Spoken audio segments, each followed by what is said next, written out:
no local você está bem.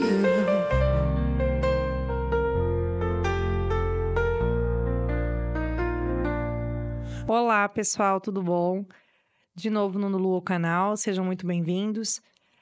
Já aproveitando para ninguém esquecer, aproveita, curte, segue o nosso canal e ativa o sininho para você receber todos esses tipos de conteúdo que a gente acaba conversando aqui, que é de bastante interesse para todo mundo. Hoje nós temos um episódio direcionado para as mães, em especial para aquelas cujas crianças têm alguma particularidade. Hoje a minha convidada é Juliana, doutora Juliana, pediatra, mas também mãe do Miguel e do Gu, e ela vai trazer um pouco da experiência e da vivência dela nessa dualidade de mãe e de médica. Como é que é essa questão, Ju, de trabalhar e ao mesmo tempo ter crianças tão especiais como o Miguel e o Gustavo? Como é que é? Oi, Lu, tudo bem? Tudo bom? Então, é totalmente diferente do que a gente imagina, né? Antes de ter. É uma excelente explicação, né? Porque quando você é pediatra, você acha que você tem condições de ensinar alguém a cuidar dos seus filhos, né? Mas daí, a partir do momento que você se torna mãe, você vê que não é bem assim, Não né? é tão simples, não. Exatamente. Como foi, então, essa descoberta do autismo do Miguel dentro desse panorama de mãe? Porque no panorama pediátrico, ok, parece muito simples, mas no papel de mãe. É uma coisa, assim, que é difícil, porque a gente, como mãe, vê o filho de uma forma instintiva. A gente não vê o filho como um paciente, né? Uhum. De uma forma, assim, que você veja de fora. E quando eu tive o Miguel, ele era uma criança que fazia tudo, tudo. Eu não via nada de diferente nele. E depois de um aninho que ele começou a mostrar alguns sintomas. Mas eu não... Inicialmente, eu não queria ver. Encarar. Não queria ver. Tava ali na minha frente, eu não queria ver. Ficava buscando outras explicações, né? E na sequência nasceu o Gustavo. E o Gustavo era uma criança totalmente diferente. E daí eu comecei a perceber muita diferença entre os dois. E daí me virou a Aí chavinha, alertou. né? E o Miguel é uma criança muito inteligente, então ele aprendia rápido. Ele tinha muitos sinais, assim, ele imitava bem, ele tinha o brincar funcional, fantasioso. E eu não conseguia entender o que era aquilo que estava acontecendo com ele. E além de que foi a pandemia, né? Tive os meus 2 filhos na pandemia. Isolamento social completo, não era só do Miguel, era da Nossa, foi família muito inteira. difícil. E a primeira coisa que eu notei no Miguel foi o atraso de fala. E fui atrás da fono. Uhum. E daí a fono começou a me dar, né, umas indiretas, assim. Ju, você, né, vamos ver se tem alguma coisa a mais, o que tá acontecendo. E é uma coisa muito louca, porque nós, pediatras, agora que tá se falando sobre autismo, tem pouquíssimo sobre autismo na nossa formação. Então, desde a faculdade até a residência, se você não direciona para uma especialidade como a neuropediatria ou psiquiatria infantil, você vê algumas pinceladas. Então, eu tinha muito na minha cabeça o autismo como aquele autismo... Característico. o autismo severo, E com o completinho, com tudo. sindrômico, não verbal, né? Ou aquele savant, que é do filme do Rayman, né? Uhum. Que decorava a lista telefônica. E então, quando eu via uma criança brincando, imitando, interagindo, brincando funcional, eu não conseguia entender. Então, quanto do autismo nível 1 e 2 passa despercebido por muitos profissionais. E foi isso que te levou a buscar esse nicho de especialização depois? Porque Isso. depois você foi fazer a especialização nesse campo. Foi isso que te direciona? Foi essa necessidade de dizer assim, não, eu preciso de mais. Foi para a clínica ou para a vida? Eu iniciei para a vida. Comecei a fazer especializações, certificações, todos os cursos de autismo e transtorno do neurodesenvolvimento que caía na minha frente, eu fazia. E daí eu comecei a perceber que o quanto eu tenho na minha família transtornos do neurodesenvolvimento e na família do meu marido também. E a gente sabe que isso é de base genética, né? Então eu comecei a estudar o assunto pensando no meu filho. Não tinha intenção de trabalhar na área. E foi um mundo que se abriu para mim. Porque não tem. Gente. E as crianças começaram a vir. Sabe? Sim. Aquele fluxo energético, assim, que o universo eu manda, acho que né? o universo conspira a favor. A gente atrai, né? A gente Sim. vai, a energia vai atraindo. E as crianças começaram a vir e ninguém sabia o que estava acontecendo. E as mães, porque a mãe sabe que tem alguma coisa diferente. Isso eu ia falar. Nós conversamos aqui numa outra oportunidade com essas meninas que eu comentei contigo um pouquinho antes sobre a Lud. Eu falei, por que tem essa sensação de que a mãe sabe? E às vezes a mãe sabe e ninguém ouve a mãe. A mãe diz assim, não, tem alguma coisa de diferente. Tem alguma coisa estranha, tem alguma coisa que não tá certo. Ó, viu, gente? Mais um fator aqui. A mãe sabe. A mãe sabe. Eu chego até a me arrepiar, assim, quando eu penso nisso, né? Porque a mãe, ela vai nos profissionais e ela fala pra gente. A mãe dá o diagnóstico, sabe? Porque a mãe vê que no dia a dia as coisas não estão fluindo. E muitos profissionais não acreditam ou fazem avaliação e não deixou de pegar alguma coisa, ou a criança ainda não está demonstrando todas as características necessárias para fechar o diagnóstico, né? Porque o diagnóstico de autismo pelo DSM-5 tem os critérios, né? Que tem que fechar. Se não fechar um critério, não é autismo, ele é traços, né? Então, quantos profissionais a mãe vai ter que passar até que alguém olhe para ela e para aquela criança? E tanto que o meu filho, ele fechou mesmo o diagnóstico com 4 aninhos. E desde os 2 anos e meio, ele já estava indo na fono, na psico, na TO. Mas o neurologista fechou com 4 aninhos. Então, por mais que eu já estivesse fazendo as intervenções, né? E em casa também, né? Com o conhecimento que a gente vai adquirindo, tentando modificar a base, né? Que é o que a gente sempre fala aqui. Uma criança tendo uma base bem feita, uma rotina, uma alimentação, o sono, o brincar, né? Então, você tendo uma base bem feita, você consegue limpar aqueles ruídos que estão camuflando se é realmente um transtorno ou não.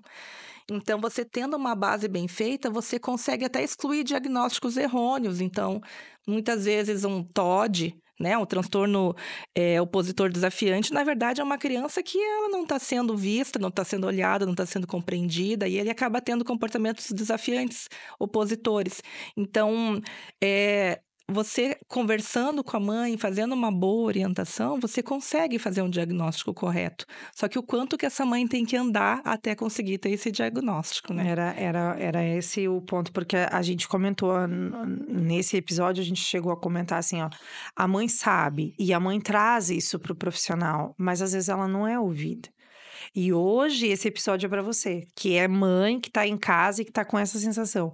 Cara, tem alguma coisa errada, tá diferente, eu não consigo entender o que é, mas eu não tô conseguindo ser ouvida.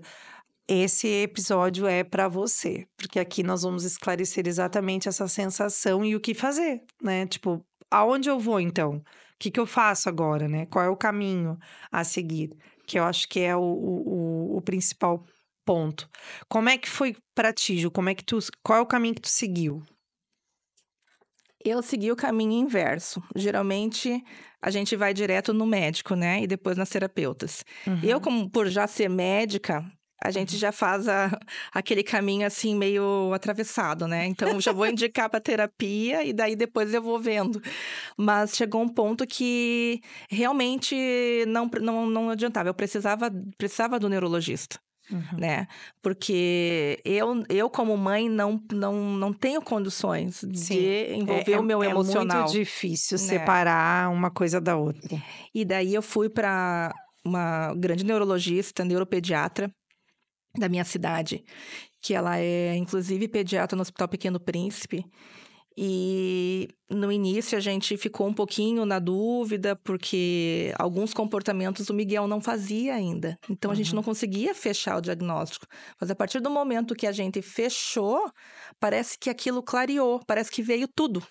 Sabe? Parece que só faltava a aceitação para vir tudo aquilo e, nossa, olha, tá claro. Como é que eu não Agora vi é antes? óbvio. Agora Como é eu não óbvio. vi antes, né? É óbvio, exatamente. E o que eu digo, assim, olha, o principal para a melhora do autista é o que você faz no dia a dia. Não é só o que você tá lá na terapia, aquelas horas de terapia que você o faz. comportamento da família. É, porque assim, ó, você vai jogar o autista no mundo, você tem que ensinar comportamentos sociais para ele. Então, tanto você quanto quem tem condições de ter uma AT, né, em casa, que estimule aquilo que está sendo aprendido nas terapias. Então, as habilidades que estão sendo estimuladas na terapia, você estimular em casa. Então, é isso que vai fazer a diferença. Eu tenho paciente SUS, que eu sei que é difícil, que vai ter uma vez por semana 30 minutos de psicologia aba, quando tem psicologia aba. Sim.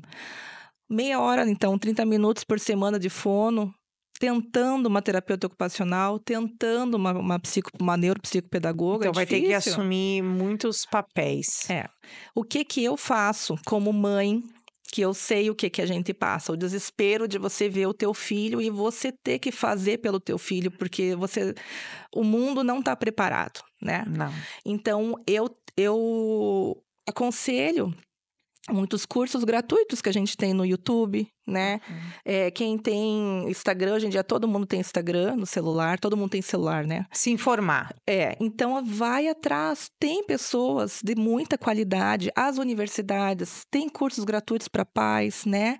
Então se informe, e se você acha que tem alguma coisa errada com seu filho, não está encontrando um profissional que entenda o que está acontecendo com você, vá você atrás, né? Veja, leia, estude, porque uma hora você vai conseguir provar a tua teoria. E nós somos abençoados, porque ainda aqui no sul do país a gente tem muita gente boa, né? Mas o nosso país é muito grande, então tem locais que não tem, né? Não. O que nós vamos fazer? Mas voltando ao assunto, então, o meu pequenininho, o Gugu, o Gustavo, como eu te comentei, a gente vai iniciar a investigação de altas habilidades nele, porque ele é uma criança, assim, além do tempo. E ele ajudou muito o Miguel, porque o Miguel aprendeu com o Gustavo muitas habilidades sociais que ele não tinha. Então, essa interação de criança com criança. Então, a gente fala, criança precisa de criança. Não adianta você ficar só com eles no meio adulto da terapia. Daí os pais falam assim, não, mas na minha casa só tem adultos, só somos nós, o vô e a avó, os tios, as tias, vai ter que achar né? umas crianças aí pra ele. Vai no parquinho, né? O que a gente sabe é que, assim, antigamente a gente tinha aquela teoria que, bota na escola que desenvolve. Só que a escola é um ambiente que não é um ambiente só de brincadeiras, é um ambiente onde você tem que seguir regras, né? Tem que aprender, Tem horário para tudo. Isso. E muitas crianças não têm os pré-requisitos para estar na escola. Então, se você colocar na escola muito cedo, essa criança, ela vai piorar em vez de melhorar. Então, o que a gente indica, já começa as terapias e vai interagindo aos poucos, colocando ele para interagir com as crianças no parquinho, no mercado, faça ele, Ou, né? de repente, em estratégias assim, musicalização. Sim. Coisas que são mais lúdicas, né? Do que necessariamente aquele sistema da escola que tem horário, que tem não sei o quê, que tem regrinhas, né? Porque quando ele for para a escola, já com os seus pré-requisitos, ele vai se adaptar muito melhor, ele vai reagir, ele vai entender, ele vai aprender, ele vai conseguir ser uma criança funcional, né? Nivelado aos seus colegas. Mas a gente não usa mais aquilo de joga na escola que melhora, porque na verdade não, você vai desregular totalmente a criança. E talvez ele odeie aquilo. Sim, exatamente. E daí pegue raiva da escola. Porque é um monte de criança gritando, correndo, ambiente totalmente hostil. Eu vou te falar, no último episódio meu aqui, eu me autodiagnostiquei diagnostiquei, tá? Eu acho que eu tenho um grau significativo. Porque as gurias começaram, então, eles não suportam muito música alta. Eu falei, nossa, eu tô me encaixando. Sabe? Eu fui me encaixando, assim. Eu acho que isso é depois de uma certa idade, a gente... Daí, as gurias não fazem autodiagnóstico. Eu falei, não, gente, mas depois de tudo que vocês falaram, eu já me diagnostiquei. Eu não posso... É mais ou menos E é assim. muito interessante porque, assim, a base do autismo, 97% do autismo é genético. 97%. Só 3% de causas ambientais intrauterinas, né? Desses 97%, 81% é herdado dos pais. Não quer dizer que se o pai é autista, o filho vai ser autista, mas ele herda os genes. Então, olha o quanto de genes a gente passa, né? Fora os novos genes que aparecem, né? Mas quanto de genes a gente passa para frente?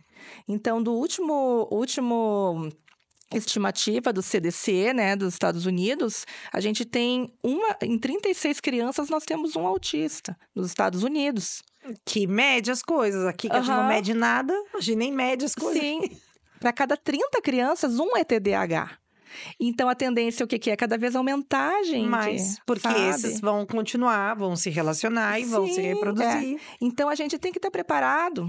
Então, assim, os pediatras têm que estar preparados, porque nós não temos neuropediatras e psiquiatras infantis o suficiente. A disponibilidade de todo mundo. Principalmente no sistema, né? Então, o que o Ministério da Saúde fez? Na carteirinha da criança de vacinação, lá onde a gente coloca o peso, as medidas, tem um questionário que é um teste de triagem chamado MCHAT.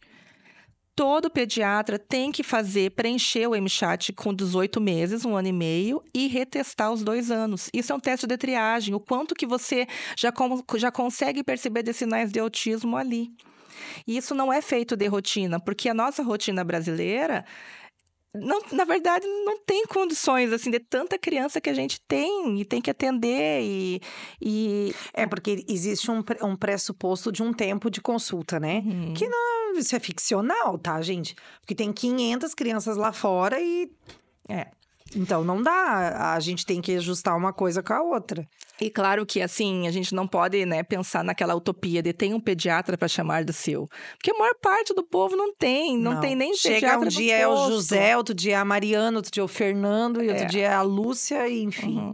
Então, desde 2017, nós temos uma lei, a Lei Berenice, que ela dá suporte aos pediatras e médicos de família e comunidade para diagnosticar autismo, sabe? Então, o médico de família lá do posto, ele tá fazendo a puericultura porque ele da criança. vai todo dia lá, ou ele tem uma frequência maior, contato maior. Ele tem os pacientes agendados, ele tem como pegar a carteirinha e fazer o MCHAT, sabe? Então, você tem que exigir também do médico do seu posto, né? Então, gente, isso é uma dica muito importante. Então, se você está nessa situação e você tem o médico do seu posto, o médico da família que faz, pede para que seja feito. Olha, eu acho que precisa, não foi feito, porque ali a gente já vai ter alguns indícios que podem te ajudar a dar um outro fluxo, né? Porque a gente vai falar sobre precocidade de diagnóstico. O tempo é importante? O tempo é muito importante. A gente diz que tempo é neurônio, né? Aproximadamente entre 2 e 3 anos, nós temos uma faxina cerebral, né?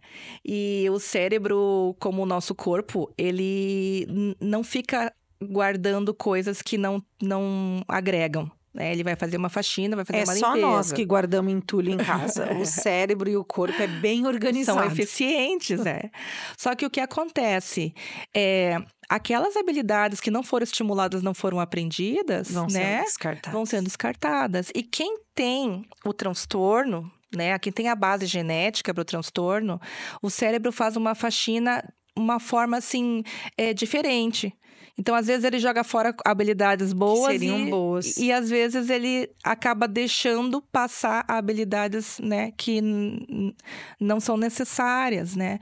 A gente diz que chama de poda neural, né? Então, você começa a perceber muito entre 2 e 3 anos os sintomas, né? Os sinais e sintomas do autismo.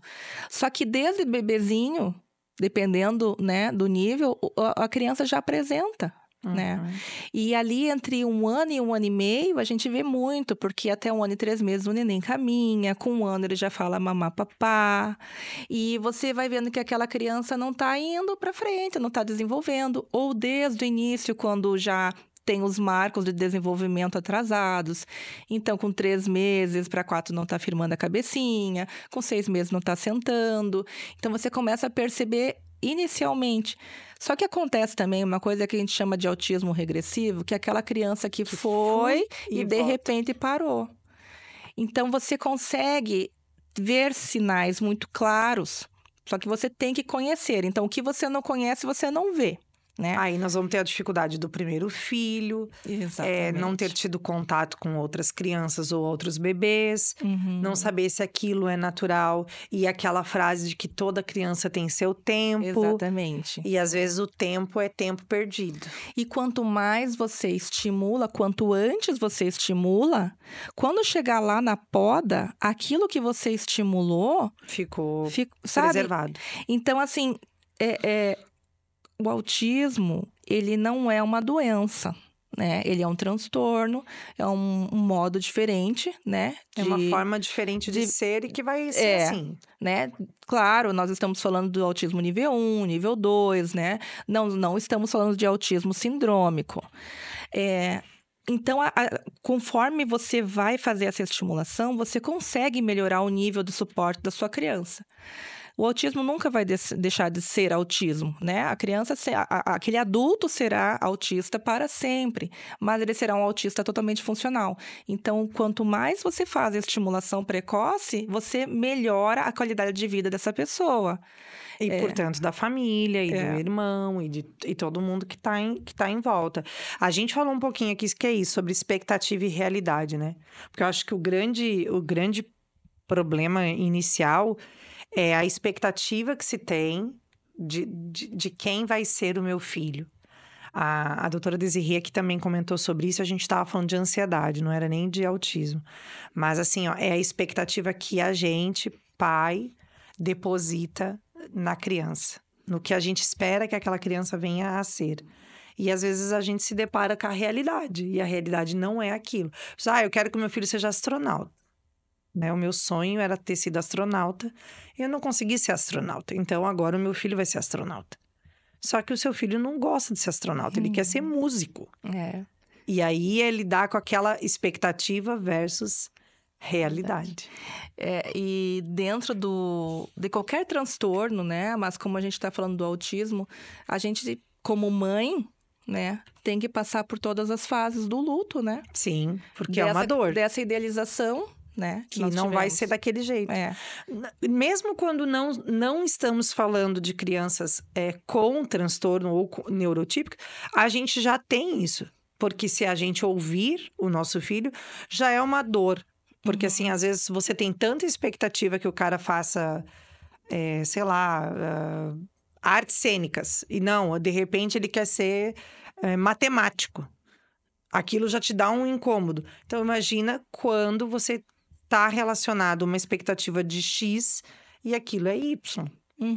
É um processo, é um tempo. E você entra em todas as fases, e as fases vão e vêm. Então, você entra na fase da negação, da raiva, da barganha, você volta naquela revolta, volta e meia a gente volta. A gente tem aquela raiva, aquele choro, aquela bate-papo com Deus. Aquela mágoa inteira. Daí passa. Sim. Daí tá tudo bem. Daí, de repente, acontece alguma coisa na escola e vem de novo aquilo, tipo, mas por que comigo? Por que o meu filho? Daí bate de novo, sabe? Então, isso é uma coisa que vai e vem na cabeça da mãe. É errado você imaginar que a mãe tá super bem resolvida com o autismo do seu filho. Não existe isso, porque a gente idealiza, né? Mesmo que ela lide bem, quer dizer que em algum momento ela também gente, muito legal isso, porque às vezes a mãe tá em casa se sentindo a última batatinha da cesta, porque, eu não me sinto assim como as outras mães, parece que tá todas elas assim, lidando super bem com isso, estão super felizes, lidaram bem, e na verdade talvez seja um momento que aquela mãe tá, e que ela também tem um momento bad dela também, e tá tudo certo. Porque imagina uma criança que não interage, daí você vai no parquinho, vai nas festinhas infantis e você fica, poxa, eu queria que meu filho fosse, queria que meu filho participasse. Então, tá tudo bem, de repente você vê numa festinha, você não é convidado, ou se você é convidado, o teu filho não tá nem aí pra nada, ou as crianças puxam ele pra brincar, ele não vai, ou não puxam pra brincar, e você já começa dentro, né, ter volta todo aquele luto, né? Então você começa a se revoltar. Mas por que comigo? Por que tem que ser assim? Aquela mãe que a gente volta chorando para casa, né? Porque é diferente. Então você aceita, mas tem os momentos que a gente tem as quedas, né? E que é bom. Ou seja, é aceitável e tá tudo bem. É saudável. Você não você não é a pior mãe do universo porque você se sentiu assim. É. E é incrível que quanto mais você faz, mais você se cobra, né? Então, geralmente são aquelas mães que mais estão se envolvem, fazendo de tudo pro seu filho. São aquelas que mais se culpam. E é uma coisa, assim, que acontece com todas. E não só com os atípicos, com os típicos também. Qualquer mãe tem, né? O seu momento. É um momento de culpa. Eu digo que a atribuição de mãe vem com um conjunto, né? E o conjunto que vem é a culpa. Nasce uma mãe, nasce uma culpa. Vem junto com ela. Vem no pacote, não tem muito o que se fazer. A gente conversou aqui um pouquinho antes sobre essas questões das terapias, né? Como é que tu vê essa questão da interdisciplinaridade realmente para o desenvolvimento? É importante? Não é? Dá para escolher? Não dá? Olha, quando a gente fecha um laudo, de acordo com as características de cada criança, né? Porque o transtorno é um espectro. Então, tem coisas que uma criança tem, que a outra não tem, né? Então, de acordo com as características da criança, você vai voltar à sua solicitação de estimulação. Basicamente, nós precisamos de uma terapeuta ABA, né? Geralmente psicólogo. O terapeuta ocupacional, a fono, a neuropsicopedagoga, o fisioterapeuta, psicomotrista, né? O musicoterapeuta, tem as ecoterapias, as hidroterapias, então vai abrir várias leque. Possibilidades, né? Você vai fazer a direção conforme a necessidade daquela criança. E muitos locais não têm a integração entre os terapeutas. Então, a criança vai lá, faz meia horinha num, daqui uma semana, meia horinha no outro. E eles não se falam. E não se conversam. Uma coisa que eu aprendi com a terapeuta ABA, supervisora do meu filho, da AT do meu filho, ela me falou assim, ó: Ju, para você alfabetizar uma criança, como que você vai ensinar o ABC? Você vai ter que ficar uma manhã inteira, todos os dias da semana, naquele ano, ensinando para a criança o ABC, para ela aprender. Então, como você quer que uma criança aprenda uma habilidade, meia hora, uma vez por semana, uma vez a cada 15 dias? Ela não vai aprender. Porque os pais também, às vezes, Claro que depois que você tem um pouco mais de informação e de entendimento, você compreende o tanto de fluxo de terapias que são colocadas. E a pessoa diz, meu Deus, mas é uma vida. Sim, e é exatamente essa associação. A gente não se dá conta, mas para a criança aprender a ler e escrever, ela leva 1 ano, talvez 2, porque nós vamos começar lá no G5, aí nós vamos fazer todo o primeiro ano e vamos terminar a alfabetização no 2º ano. Uhum. Então, são quase 3 anos. Todos os dias. Todos os dias, de segunda a sexta, num estímulo contínuo. É. Então, não tem como ser Isso diferente. não quer dizer que a criança precise ter uma carga horária alta de terapia, mas que você tenha a orientação parental correta para você reproduzir em casa. Isso é uma coisa muito difícil. Não são todos os lugares que te dão orientação parental. Ô, Ju, o pessoal que está em casa, o que é a AT? AT é assistente terapêutico. Então, o que o AT faz?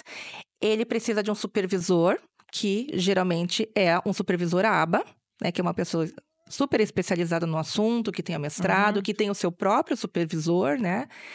E que vai direcionar o que aquele assistente terapêutico vai fazer com a criança em casa, diariamente, né? Então, quem tem condições de pelo menos 3 vezes por semana, ou todos os dias, 1 hora, 2 horas, 3 horas, 4 horas, o tempo que a pessoa tenha as condições de ter um profissional desse, porque é tudo pago, né, gente? Não tem no SUS e o convênio também não paga.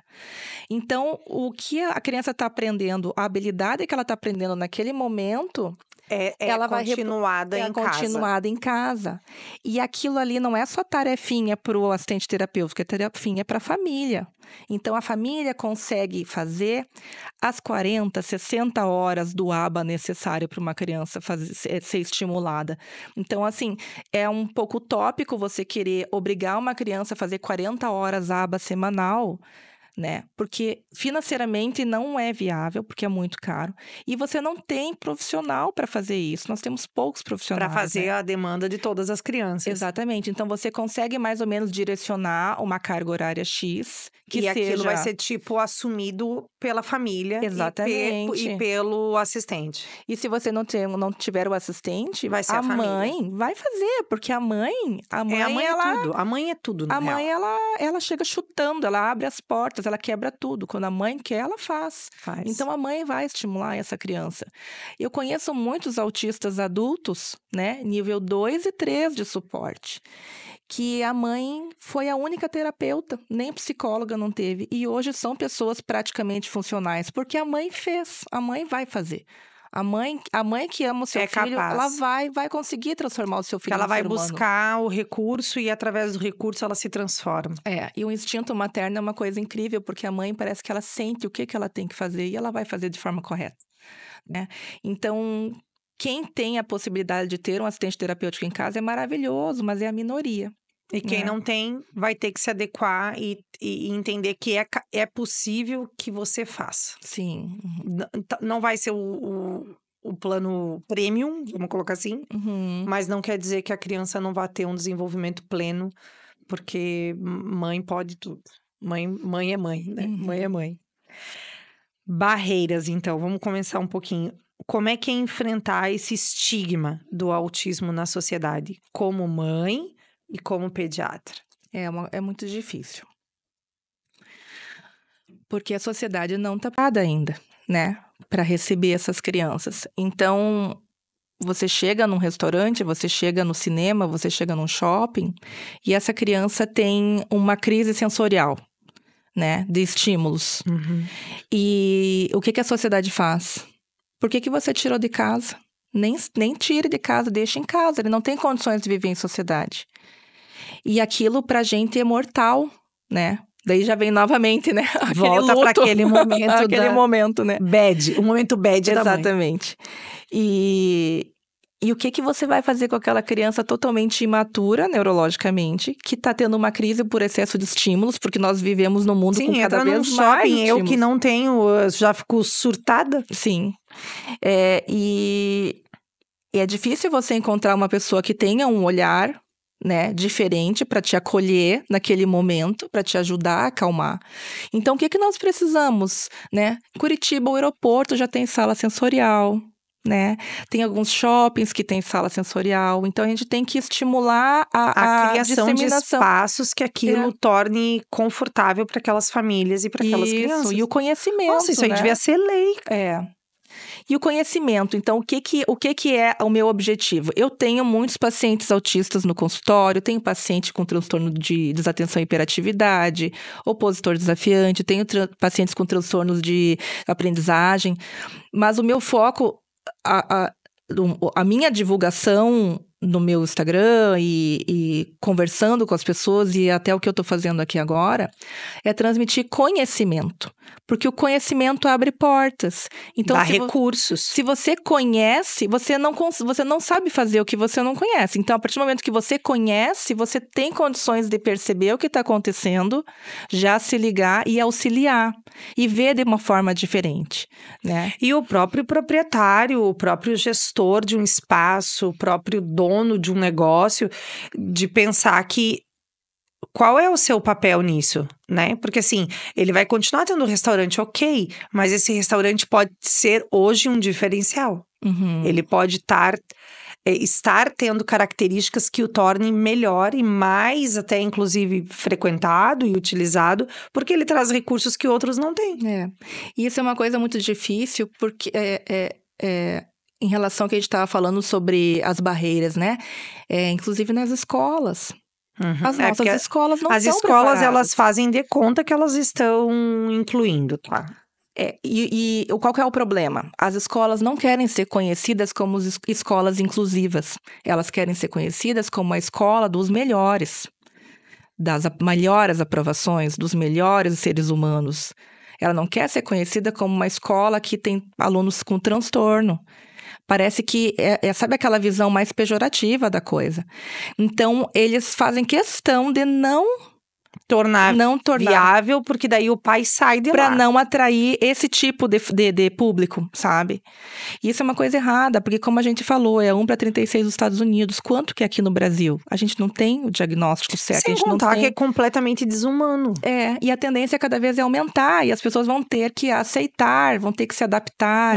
Isso é uma crueldade, na verdade, porque você tá colocando um estigma numa situação... Assim, todo mundo quer... A gente conversou sobre isso já em outros episódios, sobre essa questão da alta competitividade, né? Que tipo de seres humanos nós estamos construindo? Falamos agora, recentemente, sobre natureza, que a gente tirou as crianças completamente da natureza. Estamos transformando elas em robô dentro de sala de aula. O quanto isso é positivo? Daqui a pouco nós vamos descobrir que não. A gente, na verdade, já sabe que não é positivo. Então, realmente... É de se refletir que não adianta a gente fugir dessa contextualização, porque é o que vai acontecer. E os professores têm que estar preparados, porque eu, como pediatra, eu percebo que, mais ou menos, de tempos em tempos, vem uma geração diferente da outra, sabe? Então, aquela geração de 5 anos atrás já não é como essa geração atual. Então, você vai vendo aquelas gerações chegando e cada geração que chega é uma geração mais inteligente, que tem mais domínio de tecnologia. Parece que eles já vêm prontos. São crianças diferentes. A gente tem que aceitar isso, porque o ser humano está aqui para melhorar mesmo, né? Sim. Então, esses professores estão preparados, né, para essas crianças que estão chegando? Antigamente, o diagnóstico de altas habilidades era uma coisa assim, nossa, era para um Mozart, que a criança estava com 3, 4 anos tocando piano, era uma coisa raríssima, né? Hoje em dia, a gente tem muito mais crianças com altas habilidades, porque a gente consegue perceber que essa criança tem altas habilidades para algumas áreas, né? Ele não precisa ser o gênio que é o bom em tudo. E é engraçado, porque as pessoas acham que ter altas habilidades é só ser positivo, gente. Não, vai necessitar do mesmo nível de suporte e apoio que as outras crianças. Exatamente. Porque ele tem habilidades numa coisa X, mas não necessariamente em todas as coisas. Inclusive, a maioria deles não tem paciência, por exemplo. A altas habilidades não é considerado um transtorno, não é considerado uma excepcionalidade. Mas ela tem os transtornos sensoriais, né? Se incomoda, não tem paciência, não sabe lidar socialmente com os outros que não acompanham a linha de pensamento deles. Tem um certo isolamento, né? Porque eles se cansam. Exatamente. Então, assim, aquela questão da depressão, da ansiedade, da aceitação, você vê que você não se encaixa. Então, são muito bons numa coisa, mas eles não têm ainda não conseguem ter aquela maturidade, né, para outras. Então, são crianças que estão chegando e estão mudando tudo. O nosso futuro vai ser muito diferente do que a gente imagina, né? A gente mais ou menos tem uma prospecção de futuro, mas eu acho que não. Acho que vai ser bem diferente, porque essas crianças estão chegando e a gente não tem controle, né, sobre a evolução, do quanto eles vão. Até onde eles vão, né? Então, a gente tem que estar preparado. Os professores têm que estarem preparados, porque é ali dentro que se formam os gênios, né? Eu li um estudo uma vez, até eu ia trazer, acabei não trazendo, que foi feito com 10 crianças. Essas 10 crianças com 3 aninhos tinham diagnóstico de altas habilidades, tá? fizeram novamente a mesma pesquisa com as crianças com 5 anos. Dessas 10 crianças, cada um foi para um lugar, foi para uma escola, né? Dessas 10 crianças, somente 8 ainda mantinham o diagnóstico de altas habilidades.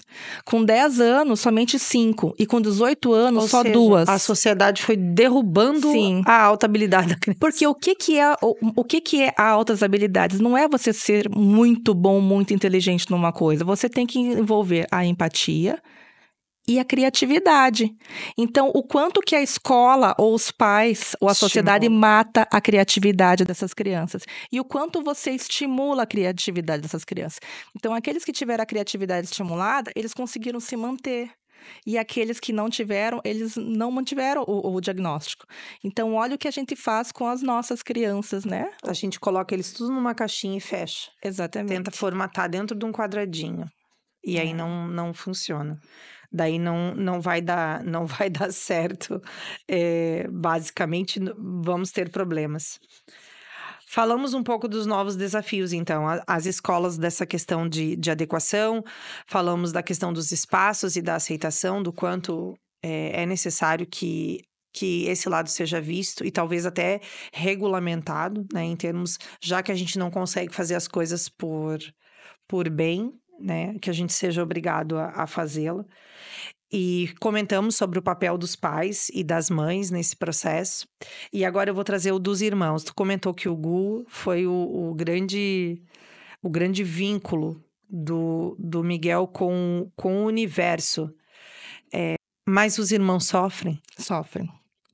O Gustavo, como ele é pequenininho, por maior entendimento de mundo que ele tenha, ele às vezes ele fala pra mim, mãe, né? Por que o Miguel é assim? Eu queria ter um irmão que brincasse comigo, né?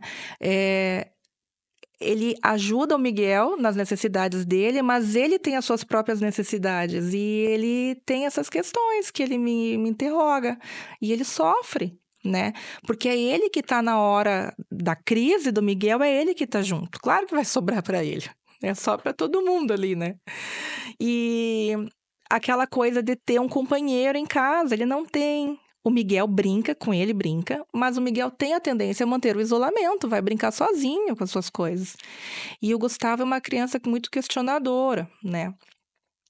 E eu imagino, assim,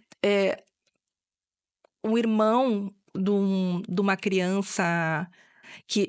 Uma criança que já tem altas habilidades, que já vê o mundo de uma outra forma, né? E vê o irmão... Ele se sente muito sozinho.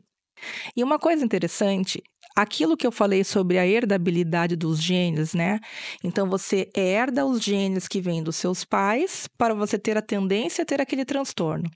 Então, se eu tenho um filho autista, eu tenho chance de ter outro filho autista, mas eu tenho certeza que aquele meu outro filho terá algum transtorno neuropsiquiátrico, porque eu passei o gene. Então, aquela criança que tem... Aquela família que tem um filho autista ou um filho TDAH, com certeza o outro vai ter algum outro sinal. Ou depressão, ansiedade, né? Porque todos têm a mesma base neurogenética, né? A esquizofrenia, e às depressão, vezes a gente, naquele foco de direcionar a atenção especificamente para uma situação A gente negligencia a B. Sim. Porque a gente acaba não olhando o outro lado, né? O meu irmão, ele tem TDAH. E é um TDAH que não foi visto, não foi percebido. E antigamente a gente não era diagnosticado em nada, a gente nem sabe como é que a gente sobreviveu. Não, e o coitado era aquela coisa... A gente se virou. Aquela coisa assim, ele é vagabundo, é preguiçoso, né? É relapso. Exatamente, uma pessoa super inteligente, sabe? Então, se ele tivesse tido o tratamento correto, a terapia correta na hora certa, ele seria outro ser humano, né? Assim, com todo o potencial que ele tem, né? E eu, como irmã, e o meu irmão mais novo como irmãos, nós tínhamos essas questões também com meu pai e com a minha mãe. Por que um humano é assim? E por que a mãe trata ele diferente da gente? E a minha mãe sempre falava, mas eu tenho que dar mais atenção para aquele que mais precisa, porque Faz parte. Ele não tem as mesmas condições que vocês de lidar com essas situações. E a gente, como irmão, não entende. Não, porque a criança é egoísta, é natural da criança ser egoísta, né? Toda criança é. Quer a sua atenção. Sim, e a gente não entende. Então, eu vejo hoje o meu filho com a minha percepção também de irmã, né? De um outro momento. E uma outra época, né? Mas ainda bem que eu tenho essa vivência e eu consigo ter a empatia de entender Sim. as outras pessoas. E aí vem essa história de que nada é por acaso, né? É. Porque isso talvez hoje faça toda a diferença na vida do Gustavo. Porque isso me transformou numa profissional melhor. Então, eu consigo olhar para as famílias e ter esse entendimento, essa empatia pela dor por do toda outro. a família. E sabe o que é legal, Lu? Como o autismo ou qualquer outro transtorno, né, no neurodesenvolvimento é genético, muitas vezes você começa a fazer o diagnóstico, o pai é o primeiro que não aceita. A mãe sabe, mas o pai não aceita. Sim. E daí você começa a falar assim, ele faz desse jeito? Daí o pai olha, mas eu também fazia assim. Ele faz tal coisa? Mas eu também fazia assim. E quando você fecha o diagnóstico da criança, o próprio pai olha e fala, doutora, mas eu sou igual a ele. Então, você já também tem, se você não tem um autismo, um TDAH, algum transtorno, você tem pelo menos um fenótipo para aquilo. Então, você tem os traços e você passou, né? Isso, teve que se virar de acordo com a época que estávamos, né? Então imagina quantas pessoas já sofreram achando que não se adaptavam à sociedade, que eram diferentes, mas que na verdade tinham um diagnóstico que não tinha sido realizado. Sim. E quando você faz o diagnóstico desse pai, dessa mãe, dessa avó... Parece que sai um peso do mundo do cara. É um alívio, porque a pessoa consegue, ela consegue ter a sua identidade. Eu tenho pacientes que fazem isso assim, meu Deus, o dia que o meu diagnóstico saiu, foi como se tirassem de mim uma tonelada das minhas costas. Eu falei, gente, mas é só...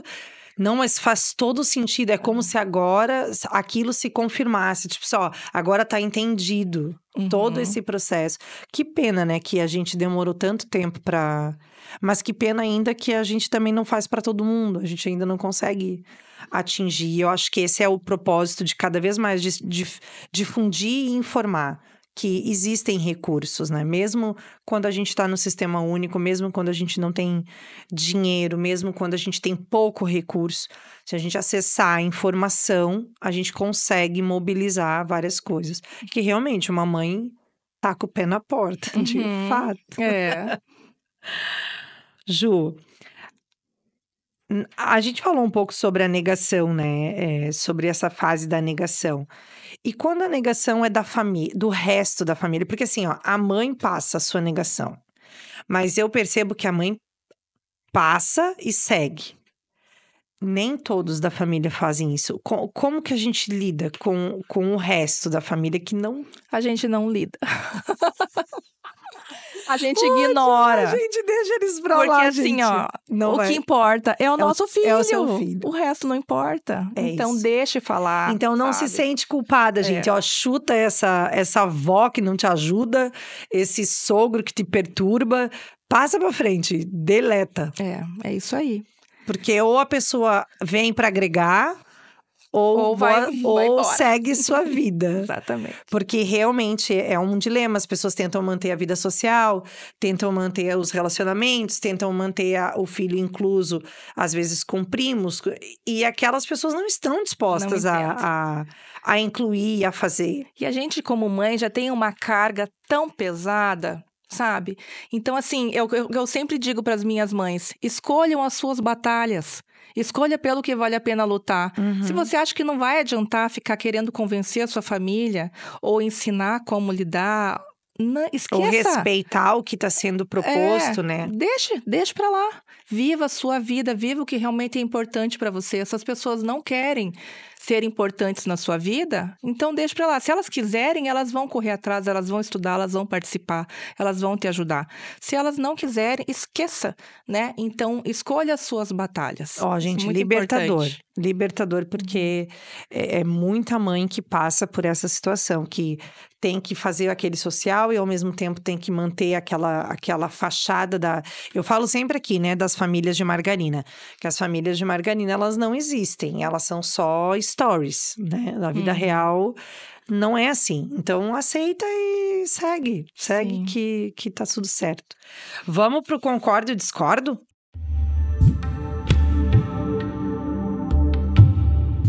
Vamos. Então vamos lá. Primeira. A comunicação pode ser um desafio significativo para as crianças autistas, mas não é o mais. E a comunicação é um desafio, mas não é o mais desafiador. Concordo ou discordo? Eu discordo. Por quê? Porque a comunicação é a forma de você se conectar com o mundo, nós como seres humanos, né, verbais. Mas a gente não se comunica só de forma verbal, a gente se comunica de forma não verbal. Então, uma criança que não sabe se comunicar, não sabe expressar o que está sentindo, expressar o que quer, expressar as suas necessidades, ela não consegue fazer parte daquele mundo. Então, o quanto é importante nós, como seres humanos, para que a gente tenha interação, a gente tenha necessidade de comunicação. E aí a gente tem que achar qual forma nós vamos nos comunicar. Exatamente. Tem todas as formas, tem muitas formas. Tem as formas de comunicação alternativa, tem os quadros de comunicação, sabe? Você aprende lá com a fono, a forma de se expressar, de se comunicar, de passar o que você quer. Dizer o que sente. As mães já se comunicam com os seus filhos de uma forma instintiva. Então, quando chega na nossa consulta, a gente pergunta, mas você sabe o que ele quer? Ele fala para você o que ele quer? A mãe, sim.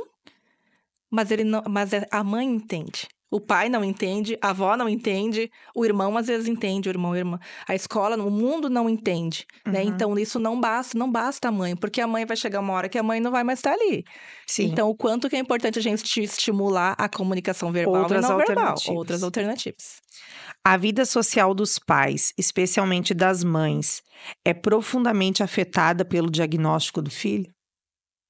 Concordo. Isso eu concordo. O quanto nós temos de divórcios, separações e isolamento. Isolamento, depressão. A pessoa não é chamada mais pra nada. É uma coisa assim que não tem como separar, né? Não tem como separar o emocional materno daquela situação que ela tá vivendo.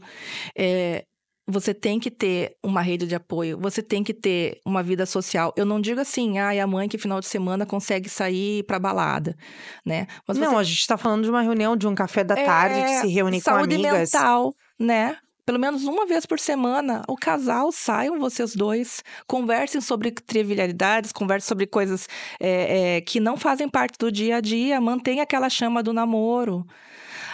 As amigas se afastam. Então, tem amigas que têm o mesmo assunto que você, têm os mesmos interesses, façam novas amigas. Participe de outros grupos que não são aqueles grupos que você fazia antes, né, de entrar na maternidade atípica. Mas a gente tem que ter a saúde mental. A saúde mental é o problema do século. E a gente, como mãe, passa a nossa saúde mental para os filhos.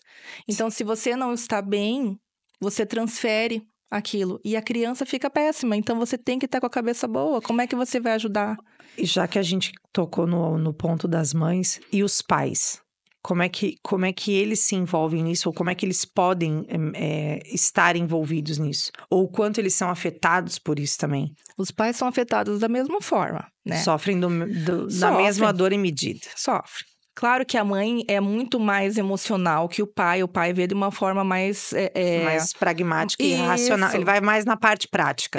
Porque o pai, quando ele vê o sofrimento, vê as barreiras acontecendo, o que o pai, da sua forma prática de ver o mundo... Porque o cérebro masculino é um cérebro simples, ele é um cérebro feito para o combate. Então, bateu, levou. O que o pai vai pensar? Como eu posso... Resolver, exatamente, né? O que eu posso fazer para resolver? Se esse pai não está sendo incluído e ele não pode fazer nada, porque às vezes a mãe vem aquela galinha choca e ela pega tudo para si. E ela abraça toda aquela dor, todo aquele problema e exclui o pai, né? E aí ele... e o que acontece com o pai? Ele vai Se embora. eu não tô servindo para nada aqui, eu vou embora, né? E aí acabam os relacionamentos, né?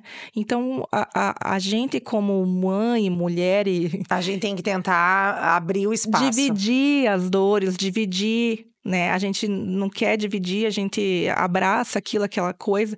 Então, o pai, ele sente a mesma coisa que a mãe, é o seu filho que está passando por aquilo. Então, inclua, né? Traga, faça com que ele participe. Venha, leva, vai buscar, interage, vai para a escola, vai na reunião. O pai precisa de um terapeuta, a mãe precisa de um terapeuta, porque o pai demora mais para aceitar que a mãe, né? Mas a partir do momento que o pai aceita, ele entra de cabeça. Claro que tem pais que... compra a luta. Sim, tem que já não é uma regra, mas assim... Estamos falando de pais, né? Geral. Não né, geradores ali, né, biológicos.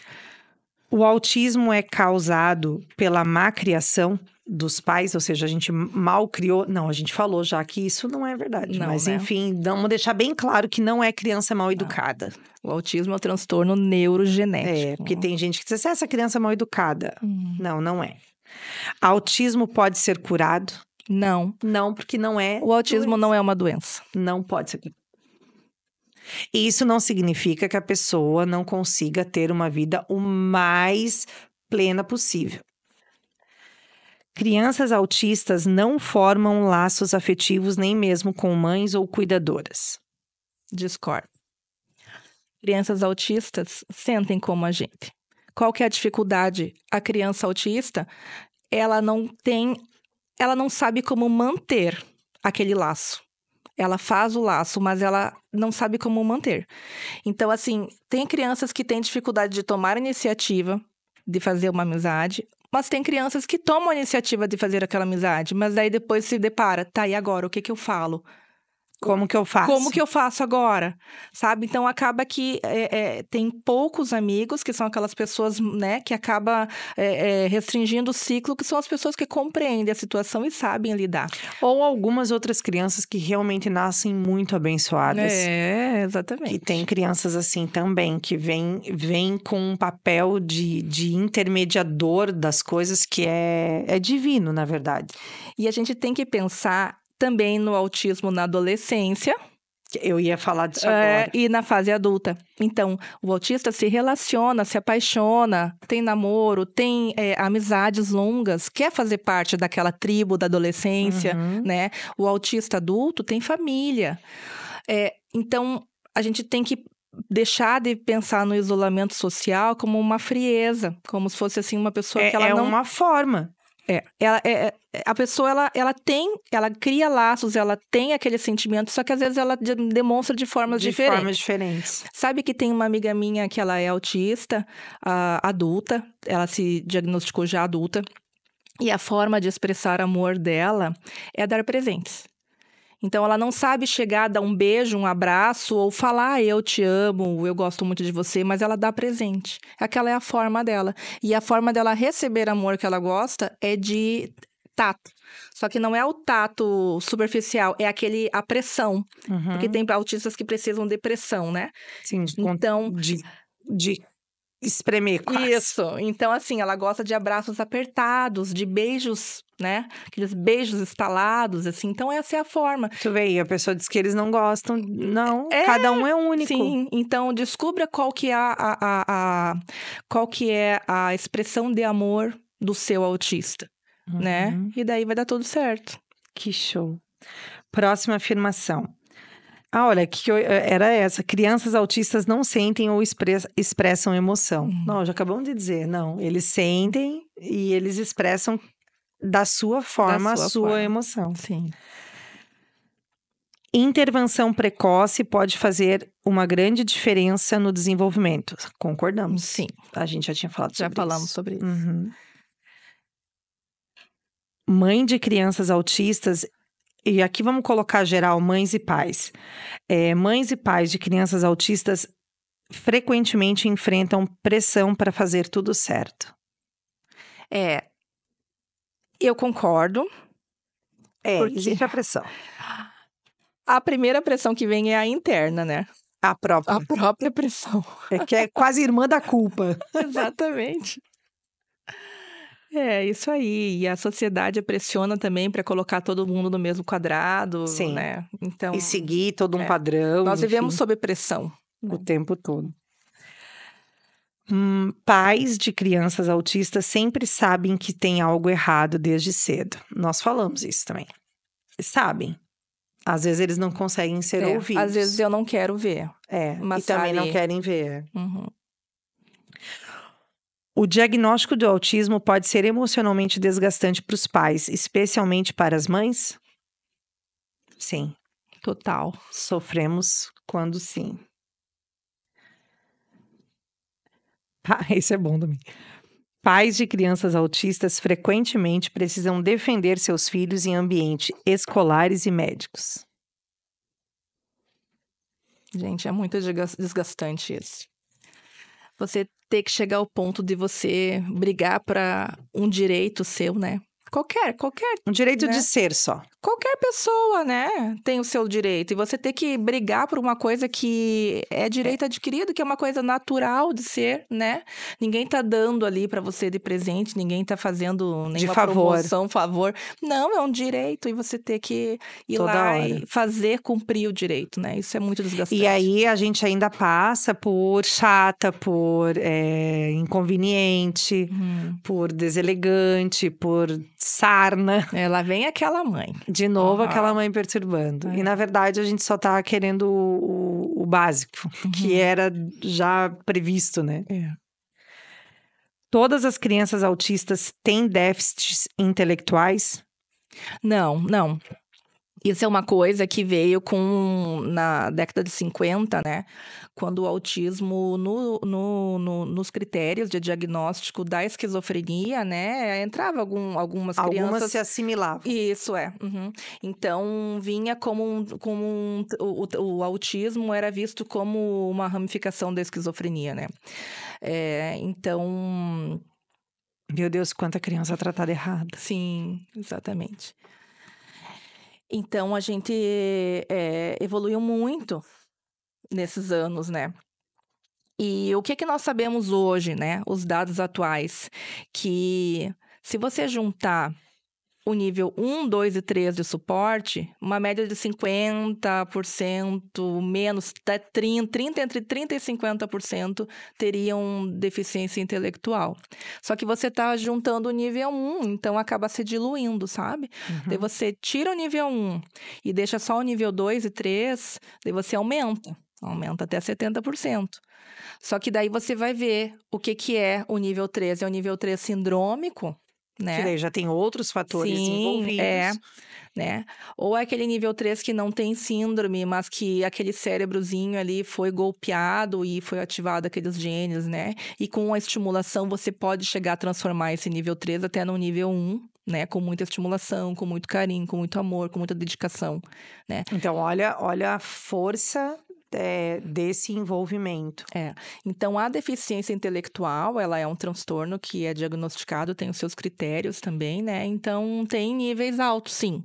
Mas não podemos, né, achar que o autista é aquele super inteligente, né? Aquele gênio, né? Que aparece na internet, né? Que todo mundo acha que autista é gênio. Ou é aquele lá deficiente mental que tem todas as suas dificuldades. Essa questão da genialidade tá bem em voga agora, tá?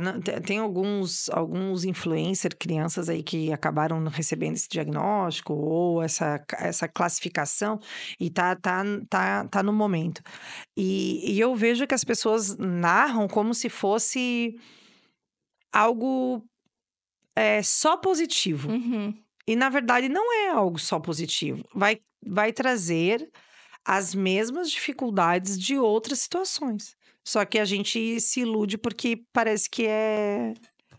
Porque como é mais, é melhor, é mais eficiente.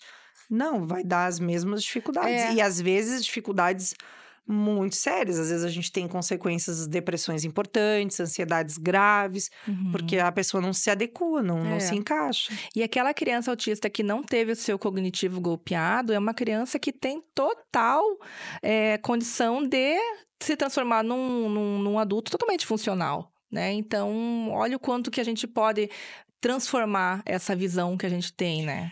Exatamente. Acho que a ação envolve quanto antes, melhor. Então, eu sei que é duro para a mãe em casa ouvir, mas assim, vai ter que é mais uma dor de mãe, aquela dor que, infelizmente, sou mãe, isso aí eu vou ter que superar depois.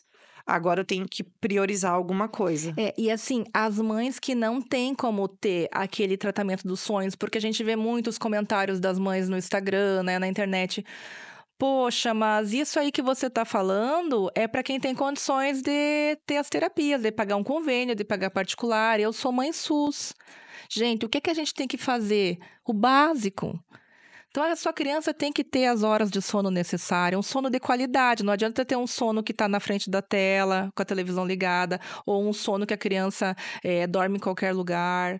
Ela tem Não que ter tem rotina. Não tem rotina. A criança precisa de rotina. Então, um sono adequado, uma alimentação adequada. Então, aquelas autistas que têm seletividade alimentar, a gente tem que suplementar. Né? Tem que ver o que está deficiente ali, tem que suplementar. A gente precisa melhorar esse cérebro, né? Essas funções orgânicas todas. Então, ela tem que ter um bom sono, tem que ter uma boa alimentação, tem que ter horário para as coisas. Hoje em dia, a gente pensa, eu vou sair, já levo meu bebê junto, desde pequenininho, para ele já ir acostumando. Vou para festa, vou para casa, já levo. Gente, não. Nós estamos lidando com cérebros em formação. Olha o quanto isso é como se fosse uma cúpula de vidro. O quanto que isso é sensível, você é frágil, então você precisa de rotina. Nossa, e a gente vê assim, ó, algumas pessoas, eu quero voltar a trabalhar, então eu levo o bebê junto, eu não sei o que eu faço, não sei. Você perdeu a priori que é ser mãe. A priori é ser mãe, né? Quando você escolheu ser mãe, a sua priori é o trabalho principal, né? é o seu dever, essa é a sua função nesse momento. Aí os demais vão encaixando nesse escopo, mas isso não significa que tu vai pendurar essa criança, né? Tem que ter uma rotina dentro da vida dela. E a vida da gente vai voltar ao normal depois. É um Depois período, passa. né? Mas assim, você tá formando um ser humano, olha a responsabilidade, não adianta ficar botando criança no mundo se você não quer ter essa responsabilidade. Então, criança tem que ter hora para dormir, tem que ter hora para acordar, tem que ter hora para comer, tem que a criança, não só o autista, mas qualquer criança tem que ter previsibilidade. Saber o que vai acontecer, aquela rotininha. Então, agora... Porque a criança, ela adora a rotina, ela entra facilmente, né? Então, acordei, vou levantar, vou tomar café, vou escovar meus dentes, vou brincar, depois daqui a pouco já tenho que me arrumar para ir para a escola, vou tomar um banho, vou almoçar, vou ir para a escola, vou voltar, daí tomo um banho quando chego da escola, a mãe já tá lá fazendo a janta, vou brincar um pouquinho, dali a pouco eu vou ler um livro, ou vou brincar um pouco, vou conversar, eu vou deitar e vou dormir. Poxa, se você fizer isso todo dia igual, né? A comidinha ali, um arroz com feijão, gente. Poxa, né? Uma fruta. Quando dá uma carne, uma salada, proteínas, coisas que é o básico do básico do básico. E no horário, né? Então, de manhã, tu tens que ter o café, de meio-dia, tu vai ter o almoço, né? No finalzinho da tarde. Porque na escola ele já vai ter o lanche, Exatamente. vai ter as coisas. Quanta criança diagnosticada com hiperatividade é diagnosticada de forma errônea? É porque essa criança não tem um bom sono, não tem rotina, não tem família, porque o pai e a mãe vivem fora, a criança é meio que cada dia tá na casa com alguém. Então, assim, quem que é essa criança? Que identidade eu tenho? De quem que é a minha família? Onde eu estou? Quem sou eu no mundo? Sabe? A gente não tem mais isso hoje em dia, né? Não, tá bem difícil. Nós lembramos da nossa infância e a gente tinha, né? Então, os nossos filhos não têm. Então, quanto a gente deve lutar para voltar? E isso constrói os humanos do futuro, os adultos do futuro, né? E salva a Terra aí, nesse processo. Se você faz isso bem feito, nossa, você já está fazendo 80%, né, da construção do ser humano. E aí, se você ainda aproveita as dicas que a gente colocou aqui, segue algum tipo de conteúdo, depois a gente até pode colocar várias sugestões, assim, ó, de informações de cursos que tem no YouTube, de informações que você pode almejar e buscar de forma a te instruir e te formar, não só dos teus direitos, né? Nós vamos ter um episódio mais pra frente com um advogado especializado nesse... É uma advogada, na verdade. Especializada nesse direito. No direito dessas crianças e dessas pessoas que precisam usar todos os recursos. Por exemplo, forçar a escola a ter o professor que é de direito dela. Forçar o ambiente a aceitar aquelas coisas que às vezes a gente acabou de falar. Nós temos que lutar numa sociedade para poder ter o que é o básico, o que é nosso, né? Mas enfim, eu acho que é uma boa estratégia. E usarmos esses recursos aqui, a gente já está fornecendo grande parte das possibilidades de desenvolvimento. Se conseguirmos incluir ali a parte do AT e capacitarmos e nos capacitarmos e levarmos nos espaços adequados, a gente vai conseguir melhorar muito a qualidade da nossa vida, da vida dos nossos filhos e da vida das demais crianças. Esse é o nosso sonho, é por isso que a gente luta, né? Todo dia Todo falando. dia. Daí agora as pessoas falam, nossa, agora tudo é autismo. Não, não é autismo, tudo não é autismo, mas daqui a um tempo talvez seja. Porque essas crianças estão vindo. Sim. E a gente tem que se adequar à situação e tem que estar preparado. Então, quanto antes a gente estiver preparado para isso, melhor vai ser o nosso futuro. Porque já diz uma frase que é de uma determinada área, mas é assim, ou é pelo amor ou é pela dor. Mas a gente chega num determinado ponto.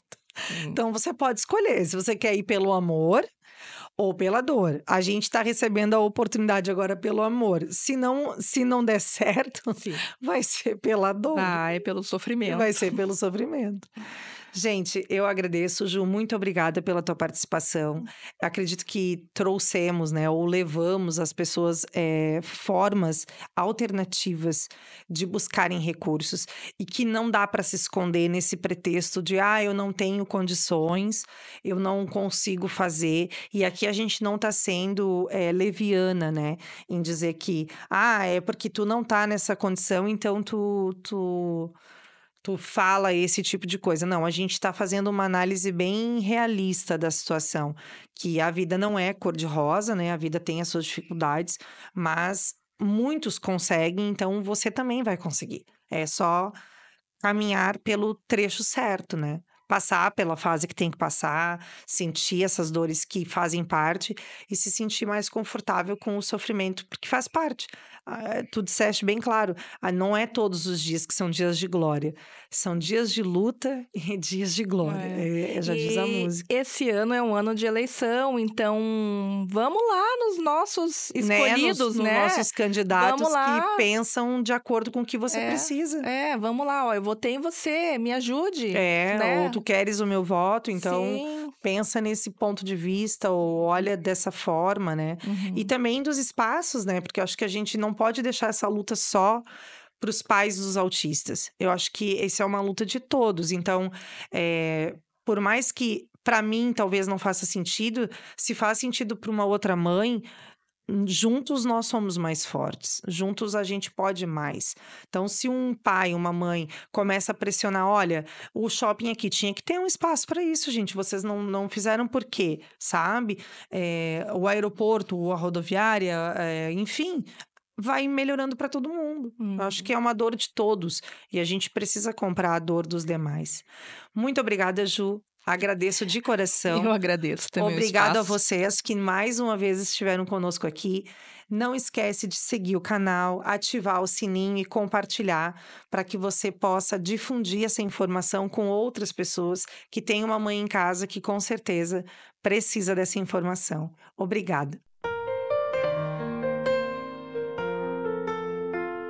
No canal com força de Tabião.